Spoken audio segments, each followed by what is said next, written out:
Isang mapagpalang gabi po sa ating lahat. Muli ako si Mary Lucian and welcome to our daily devotion with Pastor Rosa Locampo.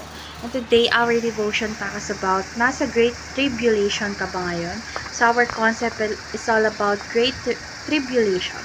So ang Great Tribulation ay tumutukoy sa panahon ng matinding paghihirap at pag-uusigi. Ayon sa Matthew chapter 24 verse 21, iba-ibang interpretasyon nito. Maaaring ito'y nakaraan, panahon ng simbahan sa ilalim ng matinding pag-uusigi, kasulukuyan, paghihirap sa bawat henerasyon, o hinaharap isang tiyak at pandaigdigang pagsubok na darating. Ano man ang panahon, tinitiyak ng kasulatan na ang Diyos ay nananatiling makapangyarihan at malapit sa atin. So, ang paghihirap ay hindi ang katapusan, kundi daan upang mas lalo nating maranasan ang katapatan ng Diyos. So, our Bible readings for today is all about Matthew chapter 24 verse 21, ASND version, sapagkat sa panahong iyon ay daranas ng matinding kapighatian ang mga tao na hindi pa naranasan buhat ng likhain ng sanlibutan hanggang ngayon at hindi na mauulit pang muli. So, ngayon na tayo sa ating teaching. So, yung first teaching is suffering is not without a purpose. So, ang bawat pagdurusa ay may layunin sa plano ng Diyos. Ginagamit niya ito upang linisin, hubugin at paliguan ang ating pananampalataya. So, walang tapon na luha sa kaharian ng Diyos.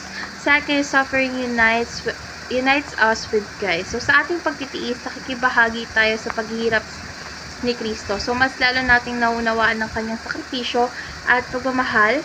Ang pakikisama sa kanya hindi lang sa tagumpay, kundi lalo na sa krus. So, last is suffering achieves for us an eternal glory. So, ang ating panandaliang paghihirap ay nagbubunga ng walang hanggang kawalhatian. So, may gantimpala sa langit para sa mga tapat kahit sa gitna ng udos. So, ang ating mga sugat ngayon ay magiging korona bukas. So, ngayon dadako na tayo sa ating application. So, yung first application is consider suffering pure joy. So, sa halip na magreklamo is matuto tayong magpasalamat kahit sa hirap. So, ang mga pagsubok ay pagkakataon upang tumibay ang ating pananampalataya. Dahil sa mata ng Diyos, ang pananampalatayang nasubok ay mahalaga. Second is participate in Christ's suffering. So, wag tayong matakot o mahiya sa mga pagdurusang bunga ng ating pananampalataya dahil ito'y pribilehiyo at pagpapala dahil ang bawat sakripisyo para kay Kristo ay may saysay. And last application is let your suffering become your eternal glory.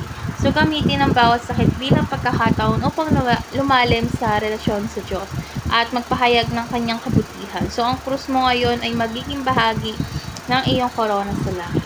So, ngayon dadako na tayo sa ating last part to our discussion, and our discussion talks about what are your thoughts on considering suffering as pure joy. Para sa akin, lahat mahirap. So, ang pananaw ng Kristyano sa pagdurusa ay radical kasi hindi ito ay hindi kabiguan kundi pagkakataong umunlad sa pananampalataya. So, ang pagsubok natin ay parang hinog na lupa kung saan tumutubo ang pagtitiwala, pagtitiis at pag-asa. So, ang kagalakang ito ay hindi batay sa sitwasyon, kundi sa katotohanan ng kasama natin ng Diyos. So, kapag alam natin na may layunin ang ating pagluha, kaya nating ngumiti kahit may sugat.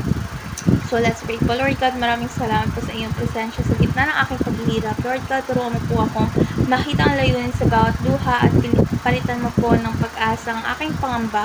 Bigyan mo po ako ng kagalakan mula sa langit kahit sa gitna ng unos. Lord God, gawin mong daan ang aking pagdurusa upang mas makilala kita at upang maitaas ang iyong pangalan. Sa pangalan ni Jesus, Amen.